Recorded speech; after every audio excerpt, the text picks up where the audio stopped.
వాస్తుశిల్పంలో కూడా మనకు స్పష్టంగా కనిపిస్తుంది. ముఖ్యంగా వాళ్ళ నాణ్యాల గురించి ఒక అద్భుతమైన ఉదాహరణ చెప్పుకోవచ్చు. ఆ నాణాల కాన్సెప్ట్ చాలా బ్రిలియంట్గా ఉంటుంది. నాణ్యాలు అంటే కేవలం డబ్బు కాదు అప్పట్లో. ఒక కుషాన నాణ్యం తీసుకుంటే దానిపై ఒకవైపు గ్రీకు ముద్రలుంటే మరోవైపు పర్షియన్ లేదా భారతీయ లేదా చైనీస్ ముద్రలుండేవి. అవి ఒక పెయింటింగ్ లాగా వాళ్ళ సంస్కృతుల కలయికను చూపిస్తాయి. అలా ఎందుకు చేశారంటే తమ రాజ్యంలో ఉన్న విభిన్న వర్గాల ప్రజలు ఆ రాజుని తమవాడిగా అంగీకరించాలి. ఇదొక గొప్ప పొలిటికల్ మరియు సైకలాజికల్ స్ట్రాటజీ.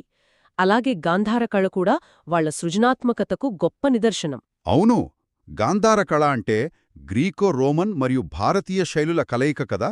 బుద్ధుడి విగ్రహాలను గ్రీకు దేవుడైన అపోలో లాంటి ముఖకవళికలతో చెక్కడం ఆ రెండు ప్రపంచాలను కలపడమే కదా. ఖచ్చితంగా.